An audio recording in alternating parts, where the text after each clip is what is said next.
हर दिन 6,000 से भी अधिक लोग साइबर अपराधियों के हाथों करोड़ों रुपया गंवाते हैं। देखिए, किसी को पैसे दुगने करने की जल्दी होती है तो कोई जो है अनजाने नंबरों से आए हुए वीडियो कॉल्स को झट से उठा लेते हैं। दरेक કોલની પહેલા 40 સેકન્ડ સુધી અમિતાભ બચ્ચનના અવાજમાં સંભળાતો આ વોઇસ મેસેજ સરકારે હવે બંધ કરી દીધો છે। સપ્ટેમ્બર 2024માં એની શરૂઆત થઈ હતી સાયબર જાગૃતિ ફેલાવવા માટે। 26 જૂન 2025 આસપાસ બહુ જ બધી ફરિયાદોના કારણે આ અવાજ છે એ સંભળાતો બંધ થયો। આપણે અંદાજ લગાવીએ તો આ અવાજ જેટલો પણ સમય સંભળાયો એના કારણે હજારો લાખો લોકોએ આ ટ્યુન સાંભળી હશે, પણ લોકોમાં જાગૃતિ આવી કે નહીં એ પ્રશ્ન યક્ષ સ્થાને છે। ગુજરાતની રાજધાની ગાંધીનગરથી જ સાયબર ફ્રોડની અવેરનેસ ચાલી રહી છે અને ગાંધીનગરમાં જ એક મહિલા ડિજિટલ અરેસ્ટનો ભોગ બની છે અને આ ગુજરાતનું જ નહીં ભારતનું સૌથી મોટું ડિજિટલ સ્કેમ છે, જેમાં મહિલા ડોક્ટરે 19 કરોડ અને 24 લાખ રૂપિયા ગુમાવ્યા છે। નમસ્કાર, આપની સાથે હું સેજલ।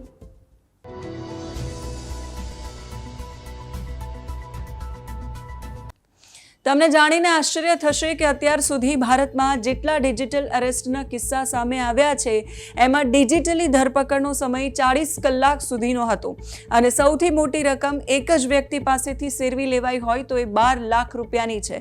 ત્યાર પછી આખા ભારતનું સૌથી મોટું સ્કેમ ગાંધીનગરમાં મહિલા ડોક્ટર સાથે બન્યું। ગાંધીનગરમાં રહેતા ડોક્ટર સિનિયર સિટીઝન છે એ મહિલાને ઇન્ટરનેશનલ ગેંગ અને ભારતની ગેંગે ભેગા મળીને 3 મહિના સુધી ડિજિટલી અરેસ્ટ રાખી। 15 માર્ચે પહેલો વિડીયો કોલ આવ્યો હતો એ મહિલાને, જેમાં એને અલગ અલગ રીતે ધમકાવવામાં આવી। ડિપાર્ટમેન્ટ ઓફ ટેલિકોમ્યુનિકેશનમાંથી જ્યોતિ વિશ્વનાથ નામની વ્યક્તિનો પહેલો કોલ હતો। એ પછી પોલીસ ઇન્સ્પેક્ટર, એ પછી પબ્લિક પ્રોસિક્યુટર સહિતના અલગ અલગ નામે મહિલાને કોલ આવ્યા। એને ફોનમાં એવું પણ કહેવામાં આવ્યું કે તમારો ફોન બંધ થઈ જશે કારણ કે તમારા ફોનમાંથી અપમાનજનક મેસેજ વારંવાર ઘણા લોકો સુધી પોસ્ટ થઈ રહ્યા છે। એના માટે તમારા વિરુદ્ધમાં એફઆઈઆર કરવી પડશે। આ કેસમાં મની લોન્ડરિંગનો ગુનો દાખલ થયો છે અને એના માટે ફેમા એટલે કે ફોરેન એક્સચેન્જ મેનેજમેન્ટ અને PMLA એટલે કે the preventive of money laundering act Bharat સરકારની આ કલમો હેઠળ તમારી સામે ગુનો દાખલ કરવામાં આવશે। અને આજે ફોન પર વાત કરી એવા જ બનાવટી લેટર મહિલાને મોકલી પણ આપવામાં આવ્યા। એવું પણ કહેવાયું કે સિવિલ ડ્રેસમાં પોલીસના માણસો, પોલીસના કર્મચારીઓ તમારા ઘરની બહાર આસપાસ ફરી રહ્યા છે। આ ગુનામાંથી બહાર નીકળવું હોય તો તમારી સંપત્તિ અને મિલકતોની જાણકારી આપો। 16મી માર્ચે મહિલા પાસેથી સંપત્તિની બધી જ વિગતો લઈ લીધી। ફોન પર, વિડીયો કોલ પર એટલી બધી ધમકીઓ આપી કે મહિલાએ બધી જ વિગતો આપી દીધી। એટલું જ નહીં, ઘરે રાખેલું સોનું વેચીને પૈસા ઊભા કર્યા। ઘરે પડેલી રોકડ રકમ અલગ અલગ ખાતાઓમાં જમા કરાવડાવી। ત્યાર પછી મહિલાની FD તોડાવી, બેંકના લોકરમાં રહેલા સોનાના દાગીના પર લોન લેવડાવી, મકાન અને શેર પણ વેચાવડાવી દીધા અને અલગ અલગ માધ્યમોમાંથી પૈસા મેળવી લીધા। સાથે એવું પણ કહેતા ગયા કે અમારે કેટલાક રૂપિયા સરકારી બેંક એકાઉન્ટમાં ભરવાના છે, તમને પાછા આપી દઈશું। કુલ 35 જેટલા બેંક એકાઉન્ટમાં સાયબર માફિયાઓએ મહિલા પાસે પૈસા જમા કરાવડાવ્યા। આવી રીતે 19 કરોડ 24 લાખ રૂપિયા પડાવી આ મહિલા ડોક્ટર પાસેથી। મહિલાના મગજમાં એટલો ખોફ બેસાડ્યો, એટલી ડરાવી મહિલાને કે કોઈ પણ જગ્યા પર જાય તો એ મહિલા સામેથી વિડીયો કોલ કરીને હાજરી પુરાવે। એકવાર એના ભાણેજના લગ્નમાં સુરત ગયા હતા 3 દિવસ માટે, તો ત્યાં પણ એક ખૂણામાં જઈને કોઈને ખબર ન પડે એમ વિડીયો કોલ કરીને હાજરી પુરાવે। લગ્નમાં ગયા છે એ સાબિત કરવા માટે એ જગ્યા પરના દ્રશ્યો એને બતાવે। સાયકોલોજીકલી એમને એટલા બધા કેપ્ચર કરી લેવામાં આવ્યા કે એ ડરી ગયા। આ કેસમાં એક્ટિવ થયેલી પોલીસે સુરતથી લાલજીભાઈ જયંતિભાઈ બલદાણિયા નામની એક વ્યક્તિની ધરપકડ કરી છે। મહિલા ડોક્ટરના કેસમાં લાલજીભાઈના ખાતામાં 1 કરોડ રૂપિયા ટ્રાન્સફર થયા હતા।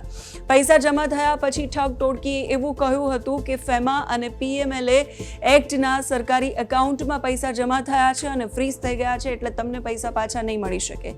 આવું કહી અને બધા જ પૈસા એની પાસેથી ઓળવી લીધા। પછી એકાએક મહિલા ડોક્ટરને વિડીયો કોલ કે કોઈ પણ પ્રકારના ફોન આવવાના બંધ થઈ ગયા। એ પછી એને શંકા ગઈ, પરિવારજનોને એણે વાત કરી, પછી ખબર પડી કે આ તો ડિજિટલ અરેસ્ટ એટલે કે સાયબર ફ્રોડનો ગુનો છે। આ અંગે ગાંધીનગરના સાયબર ક્રાઇમ ડિપાર્ટમેન્ટમાં ડિજિટલ અરેસ્ટનો ગુનો નોંધાયો છે। અલગ અલગ ઓફિસર બનીને ધમકાવતા 5 શખ્સ સામે અને 35 બેંક એકાઉન્ટ ધારકો જેમાં પૈસા જમા થયા છે એમની સામે ગુનો નોંધવામાં આવ્યો છે।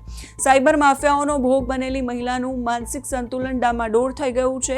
ડર, ધમકી, માનસિક પ્રેશરથી મહિલાની હાલત એટલી કથળી ગઈ કે એને વિગતો યાદ કરાવવા માટે અને સાંત્વના અપાવવા માટે સાયકોલોજિસ્ટની મદદ લેવી પડી. કેસની વિગતો સમજીને પોલીસને ફરિયાદ નોંધવામાં 3 થી 4 દિવસનો સમય લાગ્યો. હવે તપાસ ચાલી રહી છે. જોવાનું એ રહેશે કે ક્યાં સુધી અને ક્યાંથી અને કેવડું મોટું નેટવર્ક સામે આવે છે. પણ એક વાત હજુ યાદ રાખજો, અમિતાભ બચ્ચનના અવાજમાં ભલે કોલર ટ્યુન બંધ થઈ ગઈ હોય છતાંય સાયબર ક્રાઇમથી બચવા માટે સાવધાની રાખવી જરૂરી છે. સરકારે પણ સલાહ આપી છે કે જો તમે સાયબર છેતરપિંડીનો કે સાયબર ફ્રોડનો ભોગ બનો છો તો તાત્કાલિક હેલ્પલાઇન નંબર 1930 પર કોલ કરો અથવા તો cybercrime.government.in પર ફરિયાદ નોંધાવો. સાવચેત રહો, સતર્ક રહો અને સુરક્ષિત રહો. તમે શું માની રહ્યા છો આ ઘટના પર કમેન્ટ કરીને કહેજો. અત્યારે આ વિડીયોમાં બસ આટલું જ. નમસ્કાર.